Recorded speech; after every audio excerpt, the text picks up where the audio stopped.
So, as Kathleen mentioned, I'm going to spend a healthy chunk of tonight talking about teaching expectations. And I really think this is worth digging deeply into because when people think about CI3T or positive behavior interventions and supports, I think sometimes people get really fixated on the ticket or the reinforcement. And they sort of talk about prizes and rewards. And there's a lot of conversation around that. And by all means, reinforcement is a really important part of helping students to learn new behaviors. But it's a real shame when we forget that what we do is we teach. And so CI3T is all about teaching both academics, social and emotional competencies, and the behaviors that kids need to be successful at school. So it's absolutely worth our time and attention to think about how we can very systematically and explicitly teach expectations that kids need to know as far as what they can do to be successful in the classroom, in the hallways, in the cafeteria, on the playground. And it's not just about control. In fact, it's not really about control or compliance at all. It's about helping kids learn behaviors that are socially acceptable to their peers and to people they look up to, adults that they know, their family, their community members. So definitely worth our time and attention to do this. And as we think about school nowadays, I think discipline has changed a lot over the years. Even when I was growing up, expectations weren't something that you really taught. It was more like a line in the sand. And it's like you are following expectations or you're not. And if you're not, you had to write your name on the board and you put a check on the board and then you put another check on the board. And if you get 3 checks, like God help you, you're going to the principal's office and maybe, who knows what's going to happen to you. But things are changing now. We've realized that zero tolerance policies and exclusionary policies, they're not good for kids. They don't teach new and acceptable behaviors. They push kids out who struggle. And it really does a disservice to the people who need us the most. So we want to make sure that we're teaching all students expectations to provide that level playing field. So we're going to go deep into what that's going to look like in our classrooms. So in CI3T, if you're working in a school that's currently implementing, you've got a CI3T implementation manual. And I think a lot of you have found that tonight. There's a section that's probably about a third of the way through. It's in your tier 1 plan and it's called procedures for teaching. And you might even do a quick search in your document and find this section. And when you find the procedures for teaching section, you might find that you have a white section, which is what you're doing for normal, everyday school. And if you're in a school that's done some adaptations for remote learning, you might even have a gray section below it that shows what you would do for remote instruction. Either way, the procedures for teaching section is going to tell you as a teacher what you're supposed to do to teach students expectations. And we're really going to focus on the second section here where it says students. CI3T leadership teams will collaborate with faculty and staff to teach procedures to teach students. And some of the things that you might find there are references to an expectation matrix. You might find references to practice such as behavior-specific praise, which we can use to support students in learning new behaviors. You might find mention of a social and emotional curriculum that you can use to teach those expectations in a more broad sense about you making responsible decisions and having good relationship skills. In any case, it's worth noting what this says because it gives you the roadmap that your leadership team has sort of laid out for you as far as what your roles are going to be to teach students expectations. Now, if you're a leadership team member and you're here and you're kind of thinking about what's there, you might also think about, does this have everything that we would really want teachers to know as far as what their responsibilities are? And moving forward, maybe that's something that you would think about additions that could be made for future years or something like that. So just bear in mind that this is sort of a living document that does get reiterated each year. So as we talked about, teaching expectations means that we're going to take an instructional approach to behavior, which means we're not really fixated on punishments and consequences in sort of the negative sense. Instead, we're thinking about what we're going to do proactively to teach students. And then when things do happen in the classroom that are teaching moments, how we can respond to those in a constructive and instructional manner. So I want to talk about structurally, like what are some of the things that you have in place in your school to help us teach expectations in a way that's consistent and clear. I'm going to show you just kind of a roadmap of these resources, and then I'm going to go deep into what each one can help you do in a classroom as far as teaching expectations. So the first thing that's really recognizable, hopefully in your school, is an expectation matrix, which shows you 3 to 5 school-wide expectations. Maybe they're be respectful, be responsible, give best effort, as our example is. And it's going to show you what the expectations or what the rules are in each of the settings in the school. So we have classroom, hallway, cafeteria, playground, bathroom, bus and arrival. This is our tool to know what all the expectations are across the entire school. And it's a great teaching tool. And I'll go a little bit deeper into how it can be used in just a moment. Hopefully, we also have posters that will pull out those specific rules for specific settings. So in the classroom, you might have a poster that's like this that makes it really nice and visible what those specific rules are in the classroom, and that tell students how they can be respectful, for example, by following directions, using kind words and actions. This is a great teaching tool and a reminder for teachers about what they're going to be saying to students, and for students who are going to be looking at that poster and remembering, oh yeah, my teacher taught me those, I know what to do. Another thing that's really ideal is to have lesson plans that we can use to teach expectations. Now, maybe this is something that you have in your school set up as a routine that at the beginning of the year, everyone uses the same lesson plans to teach expectations in the same way. Maybe that's not something that you have right now. If it's something, as we kind of learn about what this can be used to do, maybe that's something you say, we really should do that at our school. So you can use that template that I showed you a moment ago, and you can fill that out, and you can make one for each of your settings, like the classroom, the hallway, and it's a really great tool to help that the teaching will be consistent across everyone in your building. And then maybe you have some materials to help teach this in a way that's really engaging, to get students actively involved in these lessons so that they can help each other and help demonstrate to you that they understand what those expectations are and why they're important.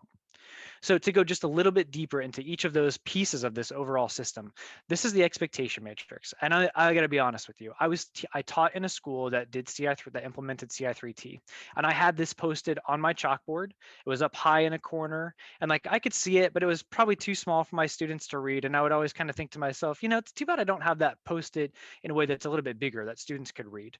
So if you do have this in your classroom and you have the option to maybe post this in a way that's big and visible and something that really you can kind of point to and help students interact with visually on a regular basis, that's awesome.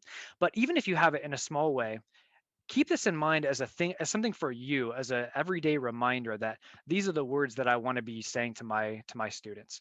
And it's going to help me have the same language as my colleagues at my grade level, the colleagues that are teaching. If I'm a kindergarten teacher, the fifth grade teachers are also using the same language. The cafeteria staff have these as well. It's the way that we all stay on the same page to have consistent language. So even if it's not something that students can see really closely, ideally it would be, but even if it's not, like, this is a tool for all the staff in the building to be really aligned in the way that we're talking about expectations.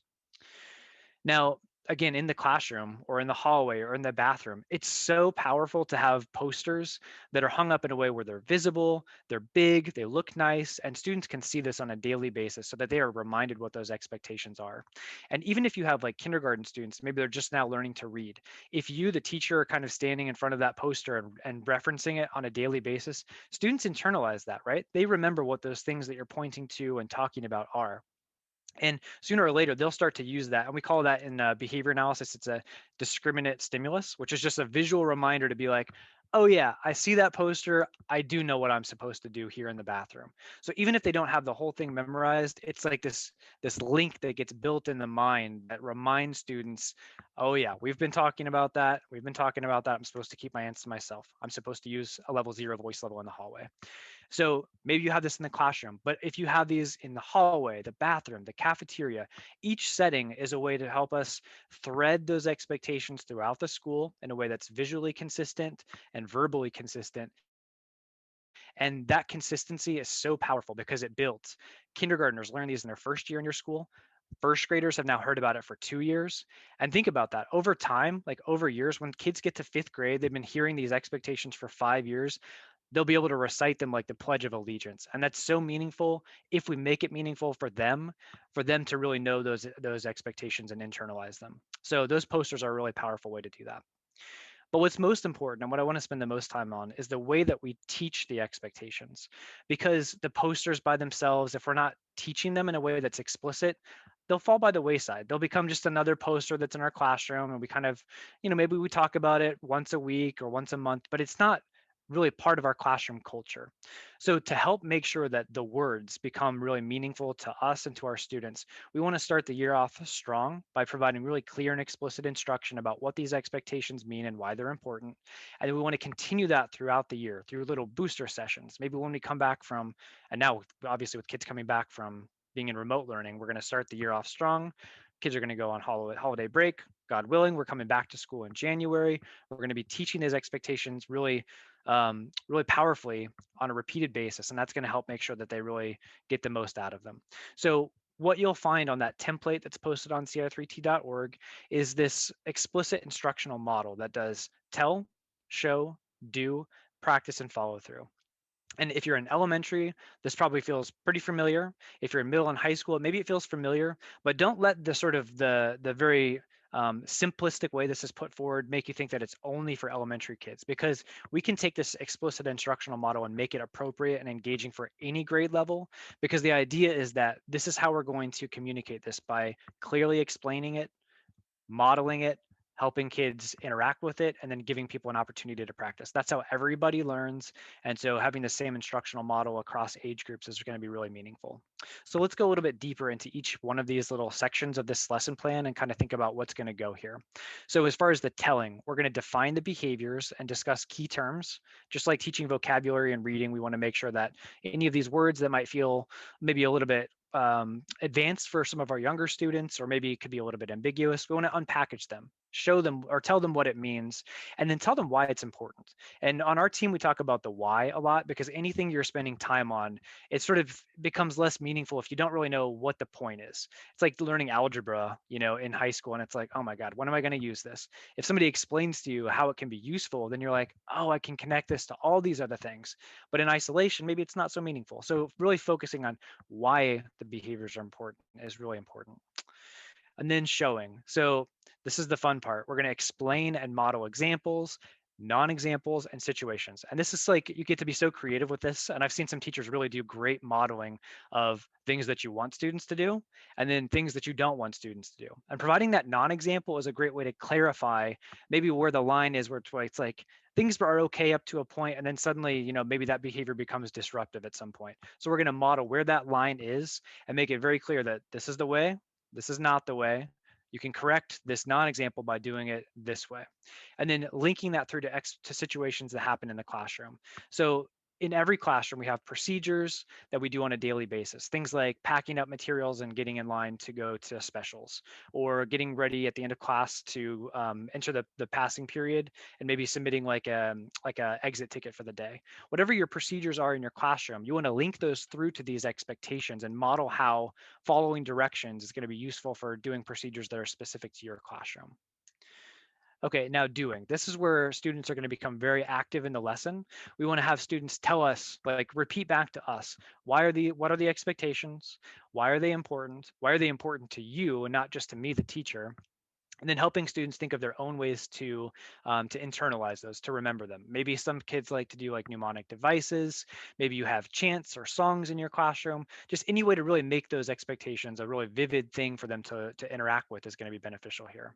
And then, of course, giving time to practice. So having kids go through the routines and making it very clear that what you're doing now is practice. Because I think sometimes kids have a hard time doing things like out in the wild. But as soon as you say, like, all right, now we're going to practice this, and like, I want you to just act this part out, it sort of makes it into a game, right? But what you're doing is you're kind of greasing the wheels a little bit, right?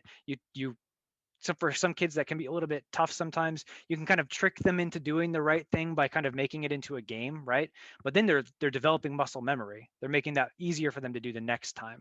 And then it gives us an opportunity to reinforce students, provide behavior specific praise, provide that ticket, the school-wide reinforcer, and let them exchange it for something meaningful to them. Like, that's how we learn behaviors, is that we teach them, we practice them, we're reinforced for doing them, and it kind of brings us full circle.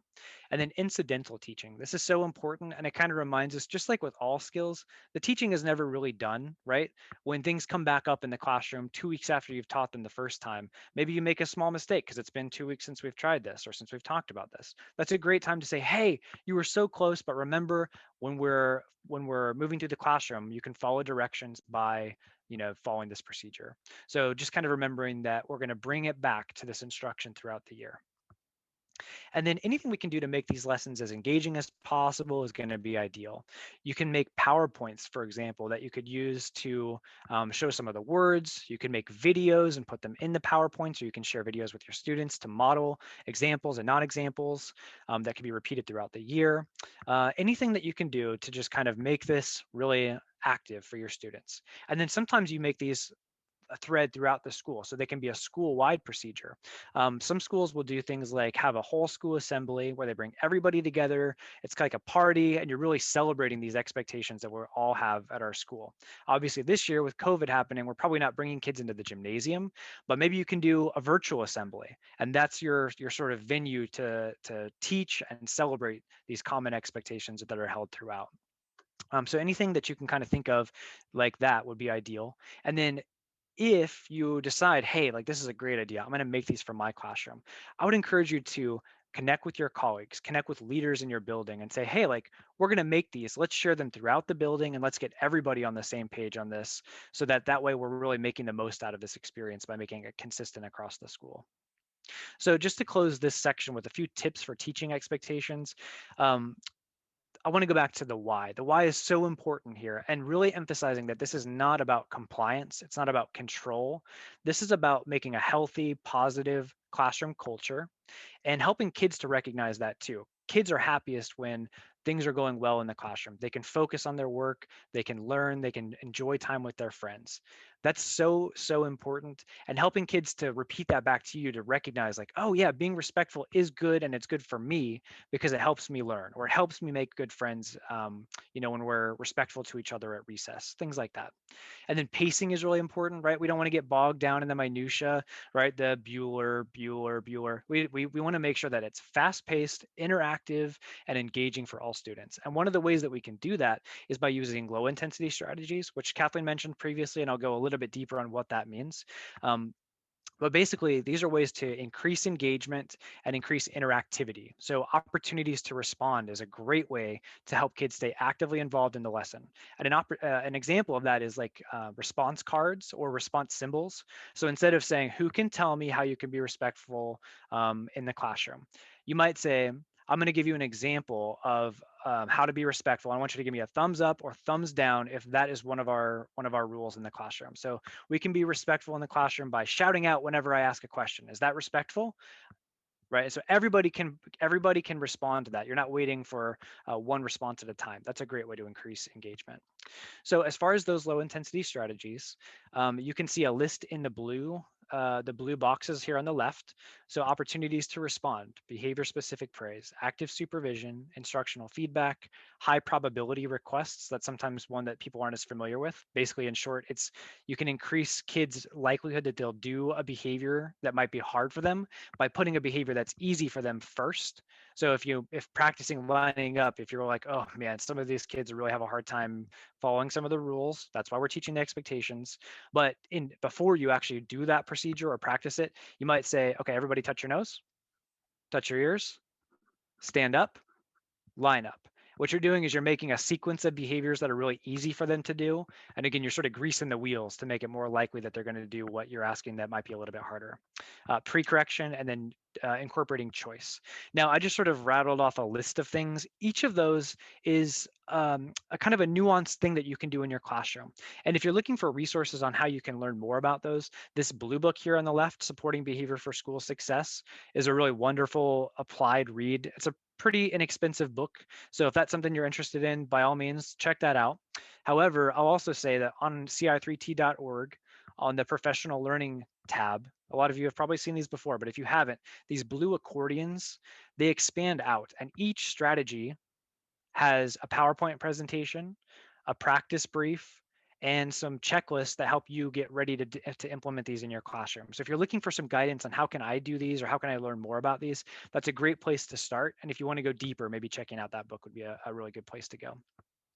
Now, when we're talking about behavior expectations, we're about to bring kids back to your buildings. Maybe you've already done that. And there might be some new expectations this year that are kind of novel for our COVID-19 lives that we're living. So as kids come back, we want to think about how we can incorporate COVID safety procedures into our school-wide expectations to help make them easier for students to learn and to to show in our schools.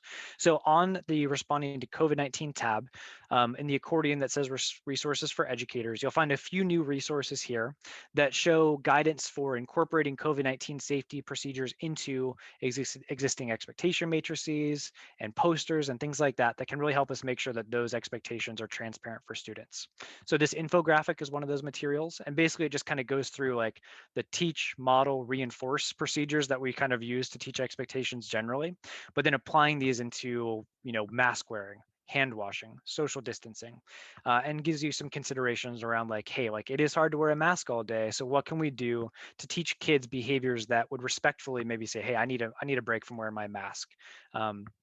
So these materials just have a few considerations there relative to expectations. We're also helping some school teams add these to their signage.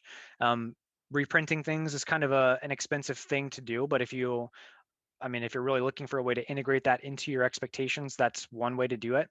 We do have these templates which you can download and customize for your school. And I've actually made some of these that are just completely white and can be printed on just normal 8.5 by 11 paper. It would be very cheap to just print like temporary posters that you could put in your classroom that add these COVID specific procedures onto. So those are available, and our team has been really working actively to make sure that you have materials to support those activities. Okay, I'm going to transition briefly to, so we've talked about teaching expectations. I want to go more broad and talk about teaching academics and social and emotional skills. So the reason we want to kind of go broad now is that when we're thinking about expectations, that's sort of a narrow set of things that you want kids to know to be successful at school. But we also want to think about being a good citizen has more to do than just with those like classroom specific behaviors. Kids need to know like how to make healthy choices, how to have good relationships with others, how to have good relationships with themselves. So one of the things that we're going to do is we're going to teach social and emotional skills. That's one of the underlying components of CI3T. And to make that most meaningfully, we want to integrate those teachings into our daily academic instructions along with behavior expectations. So one of the ways that we do that is through this thing called the integrated lesson plan. And I'm going to go and show you that in just a moment. The integrated lesson plan basically brings your school's social and emotional program. Perhaps it's positive action or second step or connect with kids. And it's going to basically take the lessons that you might be teaching daily or weekly, and it's going to help you to put those expectations or those learning objectives into your daily instruction to make sure that that content is staying in front of students on a regular basis. That's really important because touching on skills that are like big picture skills, like emotional regulation, if you're only talking about that once a week, it's probably not going to be sinking in to the extent that you want it to be. But if we're putting that in front of students on a really regular basis and going in depth with how you can bring that into academic learning that they're doing in the classroom, like how does emotional regulation help you conquer new skills and be resilient when you're trying to learn something new. That's where you really help kids see how these social and emotional competencies really apply in their everyday life and how they can really help them. So even thinking about social skills, I love this slide because it helps us really conceptualize like you have to do a lot of social skills just to kind of get by on a daily basis. And we've got to make sure that we're teaching these skills to our students to help them be really good learners, really good citizens in our classroom. So this is the integrated lesson plan, and this is a material that's posted in a few places on our website. And I know that when we do breakout rooms here in a moment, our coaches can kind of show you where these materials are. But basically, in brief, this is a way that you can construct lesson plans that will bring in the three components of CI3T: behavior expectations, social skills, and academic instruction, and weave them all together in a seamless instructional sequence. And basically, it involves finding in your social and emotional curricula, what are the skills that I'm teaching, and how are they going to help kids engage in the lessons that I'm teaching them? And then how can I show that to students at the beginning of our lesson to say, today we're going to be talking about decoding words that have consonant digraphs. I know that's a new skill and can be really tough for us. So as you're learning about this, I want you to use the resilience skills that we were talking about earlier this week, so that if instead of getting frustrated, like what are some strategies we can use that we talked about to help us overcome any frustration and interact with that skill? And putting that in the front of the lesson is a great pre-correction to help students know what they should do to most successfully interact with that lesson. So this is the lesson plan that, like I said, it's available on our website, and our coaches can kind of help you find where this material is. And we would encourage you to kind of think about this from an applied standpoint, and like maybe you're not making lesson plans expectations for everything that you do, but you can always weave in those social and emotional goals into our instruction. And how can we make that work most effectively? And this again is going to help us to make sure that we're linking those skills across the domains, and it's going to promote generalization, which is just a fancy way of saying helping them learn new skills and apply them in new settings.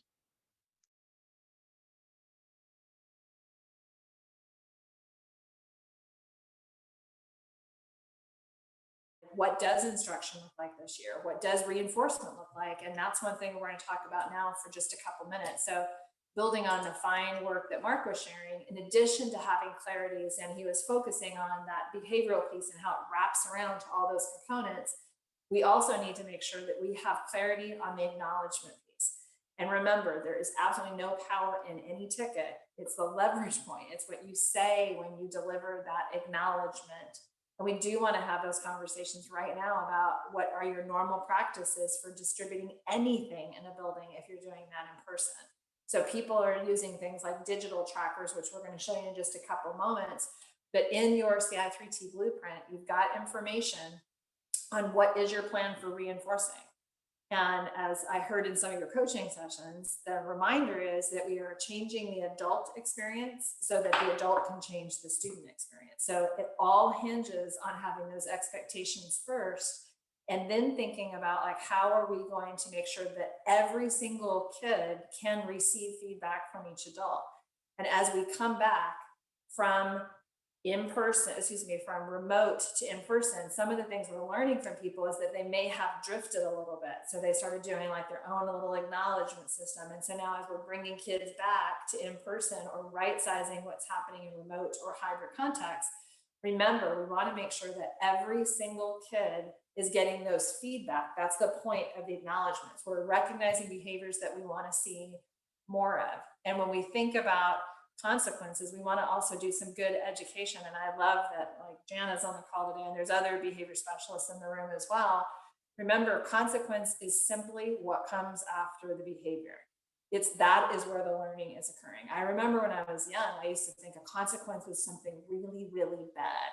The consequence is what you were going to get when your dad came from home from school. If you and you were really in trouble like that, you were going to get a consequence. And instead, we want to remember consequence is just simply the thing that's going to shape future instances of behavior. And so a consequence could be something positive, it could be something negative. And if it increases the future probability of behavior, we know it was reinforcing. And so that's why we want to look to see. And some of the things we want to make sure we're doing right now is we want to do what we can to pull kids in and be engaged, whether it's environments like this or in person. So all the prompts, like we just came out of another session at a conference, and we had 2 hours to kind of share lessons learned. And as part of that, like we are pre-correcting to say things like, we'd love to see your face if you want to turn your video on. If people are interacting out loud, we can say open up the chat. We're giving people opportunities for different ways to engage. And we're looking to see, the feedback we give, like, hey, thanks so much for turning on your video. When you praise somebody, do you find other people are doing it, or is it flat? We need to focus on another modality. But we want to strengthen more of the behaviors that will be helpful for that child in moving through this year. And that's why I think we're really pretty much on the same page right now, that safety is a huge priority for every human being. And so when we think about those expectations that Mark was talking about adding to our regular routines, even if our kids are staying at home and are committed to remote instruction, we want families to also be able to have predictable schedules and clear routines for setting safety. Like when you come home from the grocery store, what's your routine? Are you going to take your shoes off in the garage? Are we going to wash our hands for the happy birthday song? Are we going to Lysol up? What is it going to be? And we want to make sure, like in the classrooms, we're asking kids to do things that are realistic. I loved one of the conversations we had with one of our district partners last week. He's like, I can't say, wash your hands with soap and water in a sign. Not all of our classrooms have sinks in them. So could I put either use soap or hand sanitizer? Absolutely. So it shouldn't be just what you think the world wants you to have on there. Like, what is the reality of your situation? And we want to make sure that as kids are doing those things, as they are masking up, as they are socially distant, as they are washing their hands, we're giving them a recognition to increase the future probability of behavior. And remember, negative reinforcement is just removing something that is aversive, so that that behavior comes up. So we're looking for different ways to acknowledge kids, and we're doing it all with whatever your universal reinforcer is. It's like the acknowledgement, the thing that you hand. And one thing that we want to remember, and I know Stacy's acutely aware of this at her school from a behavior perspective, all the schools she's working on, is you just want to make sure that in your building, is it clear what the acknowledgement is? And so as long as every adult has access to it, that's what we want to ensure. And Mark has been leading some efforts with other folks on our team for providing tips for reinforcing in virtual settings. And at the beginning is setting the expectation, but whatever the name was that you called your ticket, and I know, Melissa, it was good to hear that you also are a behavior specialist and helping people support this. So we need to help them to build a system that will bridge so that there's not different acknowledgement systems in different settings. And we've got instructions on our website about new tools that can be used to help make sure that whether a kid is at home or in a remote setting, that they can receive those acknowledgements. And I want to be clear, it's not that it has to be a one-to-one thing, that every time Grant Allen does something wonderful, he's expecting us to make it rain with tickets. And instead, we want to make sure that it is intermittent reinforcement with the tickets, because that's the best way to maintain behavior. So we want to make sure also that it is specific, it is sincere, and it is contingent upon that behavior that they do. So we're not saying, hey, Eric, I will give you this ticket if you do this thing. That's completely different. Instead, we want to make sure that we see the desired behavior, but all the things that Mark was talking about teaching it, we're going to do all these things to set the stage for this desired behavior to occur, and then we want to acknowledge it. And I have to say, we're learning such amazing things from our district partners about what that can look like, not just in person, but in remote conditions. And in the perfect world, we would be able to take time to actually build an acknowledgement system that has both positive and negative reinforcers in it. And remember, that's not punishment. But for the positive reinforcer, you're giving things, like it's things that increase future probability of behavior by introducing things. So like, what could I allow kids to choose from that might be allowing them to access social attention with a friend? Or what can I allow them to access in terms of something that might be fun to play with, like a tangible or some kind of preferred activity? Or what would be some things that they want to enjoy in terms of a sensory experience? So all the getting or the accessing, that's the positive reinforcement piece. So it might be whether you're in person or remote, you might get 5 minutes of a game with your friend, or you might get 5 minutes with a friend in a breakout room. You might get a class job, you might get a quick little Zoom dance party or an in-person dance party, or it might be that we just hired this, one of the professionals on our last meeting before this one, she said that she went to this great conference, and what they did is they played music. So like they had this really cool DJ that came and they played music, and that was reinforcing. On the right-hand side of that poster that you're looking at, there's also kids that want none of that stuff. They just want to escape all of that. So in your list of reinforcers, we encourage you to think about what do kids want to skip. So it might be, I want to break in a Zoom room to get 5 minutes of quiet. And you guys might remember that scene, was it Baby Mama, that show of like, I'm going to give your baby 5 minutes of uninterrupted eye contact. I'm going to give your baby my mojo. Like for some people, 5 minutes of uninterrupted eye contact may be really reinforcing. And for some, it might be aversive. So what's reinforcing for one is not reinforcing for all. And so some of these templates that we have on our website, you could build these for both in-person or hybrid models, or you can build them for remote environments. But wherever the kid is, we have to make sure that we have a reinforcer that is truly going to shape the behavior. So just remember, one column is what kids want to access or get, and one is the other column of what they want to avoid.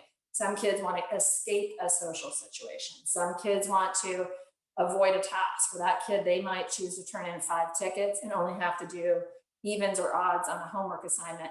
And some kids may want to wear sock feet for 20 minutes. It's up to you. And some kids, like on Zoom, might want to have jammy day. So when you think about breaking it down, we want you to think about the function. So this information that you're looking at is you're thinking about building an acknowledgement system that it recognizes that one size does not fit all. Kind words of praise, that's the nicest thing somebody can do for me. That verbal acknowledgement, really, really appreciate that. For some people, they might want to escape things. So we're going to ask you in your next breakout room to be thinking about what are you currently doing to acknowledge kids. And we've got some questions for you to think about, like some of the frequently asked questions that are coming up right now is like, help me to figure out how to do this in a remote situation, or help me to build something that is flexible, and help me to build something that every adult can contribute to. And I love that some people on this call are working with very small groups of kids right now and are getting to actually practice this stuff for the first time. Looking at you, Stacey Kramer. And I think we need to be prepared to that, to answer questions like this one, like why should I recognize somebody for just meeting expectations? Because that is what we're saying. We're not saying only acknowledge kids who are extraordinary. And please remember, as part of this too, we don't want to say like, Jamie Jones, you're the smartest person I've ever worked with, because then it's like, okay, if sloppy Sarah is sitting right next to her, she's like, well, I'm out. She's the best person ever. So we want to make sure that we're actually acknowledging things that kids can do something about. So we want to make sure to acknowledge not ability, but effort, like suiting up, showing up, doing the next right thing. And for the love of God, please do not ask a kid to leave a Zoom meeting. Don't ask them to log off, because the probability of them coming back is going to be slim. It's already hard enough for some kids to get there. And there's questions about, does this reduce intrinsic motivation? And we're happy to connect you with resources on that.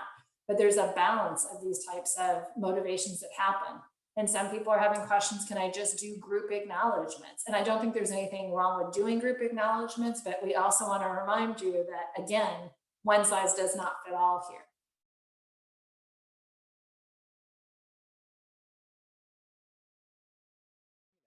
So, okay, so Kathleen was referencing the treatment integrity and social validity surveys that are completed twice a year.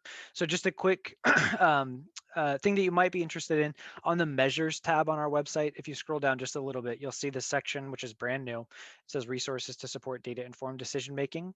You can access an infographic and a practice brief that show just a quick overall idea for like, hey, what are those surveys for? What are they used for?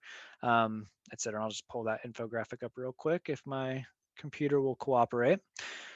Let's see here. Nope. Nope, maybe not.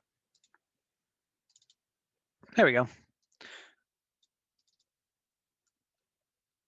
So basically just collecting the data to kind of get an idea of what's happening overall in your school, celebrating successes, giving people a voice for what's going well, what they need help with, identifying areas for growth, which you can use professional learning to target on specific areas. Howard Dyken's on the call tonight. I know his team a couple years ago looked at their fidelity data and said, we aren't using behavior specific praise as much as we want to as a faculty and staff. And they made a point that throughout that spring semester, they were providing reminders and professional learning on how to implement that in their classroom and really honing in on that skill. So informing professional learning, an overlooked sometimes piece of that too is just making sure that you know that tier 1 is happening before we start making decisions about tier 2 and tier 3, which is where we're going next in this presentation. You want to make sure that you're giving full access to all the tier 1 experience that you have planned at your school.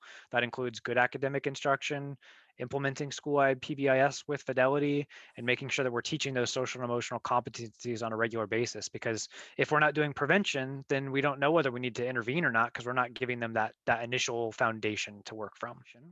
So this section is called responding across the tiers. And when we help schools collect those fidelity data and the social validity data, social validity is just a fancy way of saying, how are things going? What are you feeling positive about? What do you need help with? It comes with some comments that people can leave.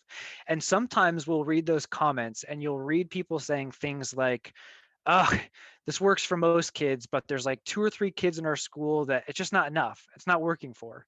And there's like this kind of sense of frustration, but we're sitting here thinking like, that's amazing. Like it's working for almost everybody, but we know it's not a tragedy when some kids are going to need a little bit more.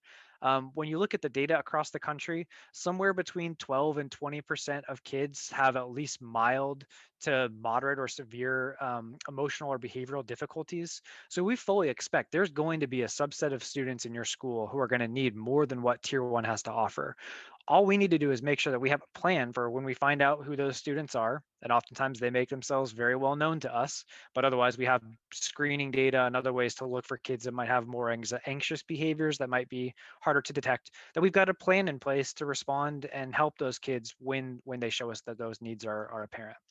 So as we think about sort of this idea of how do we respond when maybe a student needs a little bit more. We want to think about initially from a tier one perspective that for all students, at the first signs of difficulty, we want to have a plan in place so that we know what's our game plan here. How are we going to respond to these difficulties? So the reactive piece of our plan, it's you notice that the first word here in all cases is defusing, right? I don't see engage in power struggle, make ultimatums, um, you know, force accountability, anything like that. The idea here is that we're teaching expectations. When things don't go as planned, we're diffusing those those friction points so that we can get back to instruction, so that we can get back to reinforcing the positive behaviors. Because some kids, if you engage with those negative behaviors, it's very easy to reinforce them, right? Some kids like a little bit of conflict. They like to get that attention from their peers by derailing the classroom. So instead of engaging in those power struggles or those sort of negative interactions, the idea is provide redirection, defuse, and move on. Keep instruction moving forward. Don't let those little hiccups get in the way of us carrying out our daily routines in the classroom. I'll talk a little bit about that more in just a moment. But just kind of the big idea here is this is for all kids. When struggles occur, we're going to keep things moving forward. So each CI3T plan has something called a reactive plan. This is like the playbook for when things don't go as you hope they would. How do we want teachers to respond in their classrooms? And this gives us a consistent way of responding. Now, for anybody, when we're having difficulty in any way in our life, if we don't already have a plan in place, as soon as you start to experience struggle, it's hard to think sometimes. It's hard to know what to do next. So it's really beneficial before you get into situations where it's like, what do I need to do? Have a plan in place. And this reactive plan is the way that we kind of have an idea like, I know what I'm going to do when challenging behavior occurs in the classroom. Now, the reactive plans vary a lot between schools. This is an example of one that we worked with a local school district on recently to reorganize their reactive plan. And I'm actually going to jump out of present mode and zoom in just a little bit so you can see this. Whoops. So this is called a 6-step instructional approach. And this was something that we worked on with their district to get installed and really emphasize in teaching their teachers to help them have that game plan in place. So the 6-step instructional approach is show empathy, maintain the flow of instruction, acknowledge other students meeting expectations, redirect and reteach expected behavior, allow time and space, and recognize and reinforce appropriate behavior when demonstrated. So again, that's such a nice flow where we're saying, hey, I know you're having a hard time right now. What can I do to help? We're not dwelling on it. We're not halting instruction. We're keeping things moving forward, acknowledging other students when they're doing the right thing, even when one student is not. Again, because attention is such a motivating factor in so many behaviors that if you teach students that the best way to get my attention is to be following expectations, that flips that whole sort of coercive negative cycle of, look at me, I'm demanding your attention by being off task, by being non-compliant. Instead, it's like, I'm going to give you attention just as soon as I see you doing the right thing, showing the expectations. It's so powerful. And a lot of times that right there is enough to kind of head this negative cycle off before it really gets going.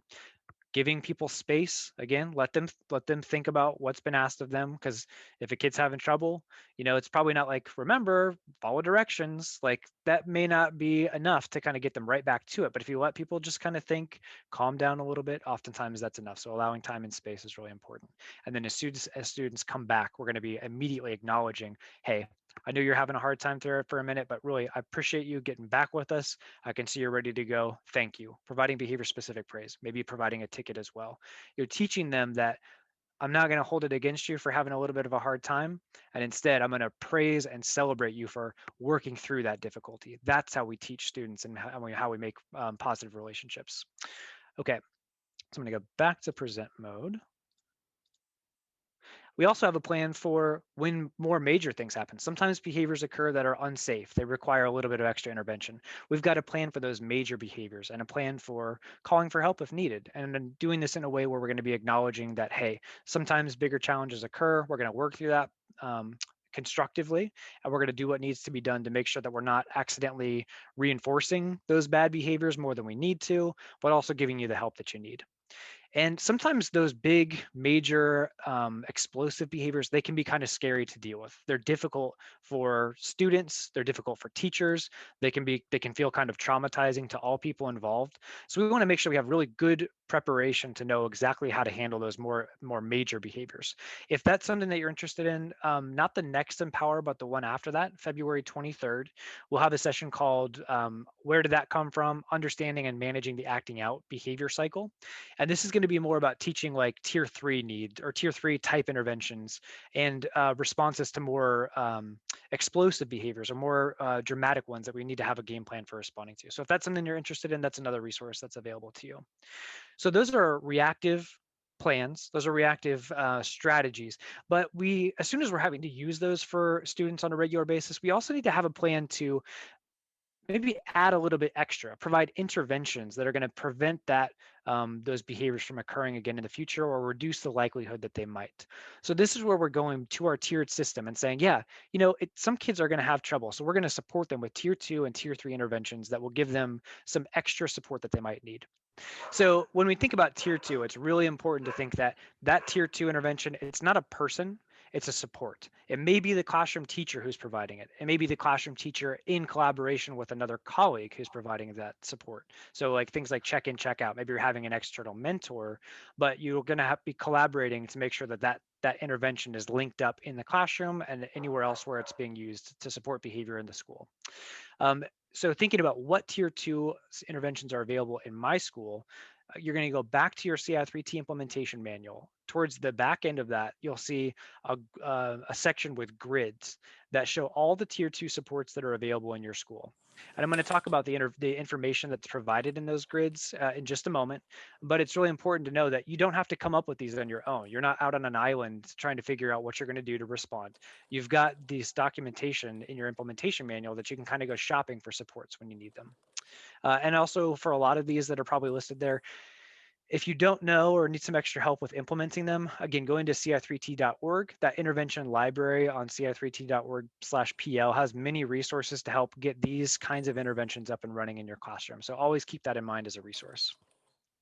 Okay, so There's let's take. in those exemplars, and I'm watching the conversation in chat. That's awesome. In those exemplars, when you scroll to the end of those for elementary, middle, and high, there's a whole bank of these. And it's one master list, which Mark will talk about too. Like, there's a reason not to separate them out. Yep. And you'll in the masters for the exemplars for like tier two and tier three interventions, you'll see these hyperlinks.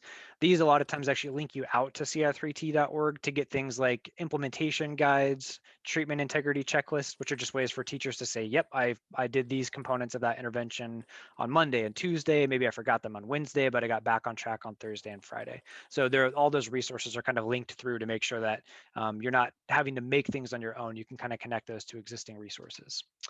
So let's do a bit of a deep dive in one of those tier two grids just to kind of get a handle for when you look in your school's manual, what will you find? So you'll find a list of interventions on the left side of my screen. You can see the support you're looking at here is called direct behavior rating or DBR. Sometimes people call it daily behavior report. This is my personal favorite tier two intervention, by the way. So that's why this one made it into the PowerPoint. We have a whole section on the ci3t.org website on how to use DBR. It connects out to some resources that are frankly amazing from the University of Connecticut that our colleagues Sandy Shafoulias and Amy Breach have worked on developing. They have like a whole module for how to put together a DBR intervention for a student. It's amazing. So if you're looking for a tier two support, I would highly recommend checking that out. But if I were, identifying a student in my class who I thought was having some trouble maybe staying on task during instruction, and I'm thinking, yep, they need a little bit more. Let's go shopping for tier two supports. I go to my grid. I say, DBR, what's that? It's got a description right here. It's pretty short, but you can see it's got a link out to some additional resources so I could learn more about that. School-wide entry criteria is a way to help me make decisions about what interventions are a good match for what students. So for example, I might be looking at my behavior screening scores and saying, yeah, that kid, I've noticed them having a hard time during my instruction. I'm looking at their screening scores. They definitely show some elevated risks. They're in that moderate range. And I've noticed they've gotten some discipline referrals in my class. So yeah, this is a good choice for them. They're meeting a couple of these criteria. So then I'm going to start implementing that intervention. And to do that, I'm going to have a plan for keeping track of what I'm doing as the teacher. Am I implementing that intervention with fidelity? That's not something I need to make myself. I've got an implementation checklist and treatment integrity checklist that are linked right here. I might ask the student, hey, like if we have these little check-ins before reading every day, is that going to be okay with you? I don't want to embarrass you. I want to make sure that this is something that seems like a reasonable way to help you learn to be a little bit more attentive during instruction. So I might have a conversation with them, and I might even have them fill out a little questionnaire for me so that I can gauge, like, does this seem like something that student feels okay about? And I'm also going to have a way to keep track of their performance over time, because we want to make sure that we have some way to know whether this intervention is helping them or not. The beautiful thing about DBR is it's both an intervention and a progress monitoring tool. So I don't have to make up some new way to collect data, right? Sometimes when teachers get asked to collect more data in their classroom, like, I'm going to punch you in the face if you tell me to collect more data. The good news here, it's right there. It's part of the intervention. So that's the nice thing here. And then we also need to know, like, when is this intervention, when can we decide, like, has this done enough to help this student? So we want to know what's our exit criteria. Kathleen always says intervention should not be the Hotel California. Once you enter, you never leave. That is a bad setup, because then it's like we never have any way to evaluate whether they're making improvements. We never have any way to wean them off interventions and maybe see if just tier one is sufficient. So we want to have a game plan from the outset to say, here's my success criteria. Here's when I'm going to fade that intervention. Okay, so those are the tier two grids. Tier two is more intense than tier one, but not sort of our most intensive interventions. We know, though, there are some students that really have pretty significant needs. These are not, though, I want to make sure this is, I think we all know this, but it's worth saying, this does not mean special education, right? There are students in our schools who do not have disabilities, but that do have pretty intensive intervention needs. Maybe it's just because they're having a particularly hard time in their life and it's coming out and showing in school. Maybe it's a persistent difficulty that's not a disability, it's not an exceptionality, but it's definitely something that interferes with their learning. We need to have a way that we can intervene with these kids and with kids that do have disabilities that maybe is causing them to have learning difficulties or academic difficulties. So across the board, our most intensive interventions are going to be at tier three. So just like with the tier two grids, you've got tier three grids as well. These are oftentimes going to be selected with collaboration with PLCs, mental health teams. You're going to be working with people in your building to say, hey, like, we've got some pretty serious needs with this student. What are some supports that we can put together to make a plan that's going to support this student? So what I've featured, or what we're featuring here right now, is functional assessment based intervention, which is a really effective framework for collecting data to identify what behavior is maintained by what kinds of consequences. Basically thinking about, maybe the student is always acting out during writing instruction, and we decide through a systematic collection of data that they're acting out because they want to get out of writing. It's hard for them. They don't like it. They're struggling with it. They find it very aversive, and so they snap their pencils and throw their pencil shards across the classroom. And yeah, like, that's pretty effective at getting them out of instruction, because then they get sent to the office every day. So instead of doing that, let's put together an intervention package that's going to prevent those behaviors from happening and prevent us from accidentally reinforcing some of those undesirable behaviors. So maybe this is your tier three support that you choose. You get some help from school psychologist, or maybe a special education teacher, or someone that's knowledgeable about this kind of intervention. You put together an intervention plan, and then you, just like with tier two, you've got a place where you're going to be keeping track of data as far as, like, am I putting this intervention into place? Am I seeing progress in the classroom through data that we're collecting? And then also knowing, like, when have we been successful? When is it time to fade that intervention?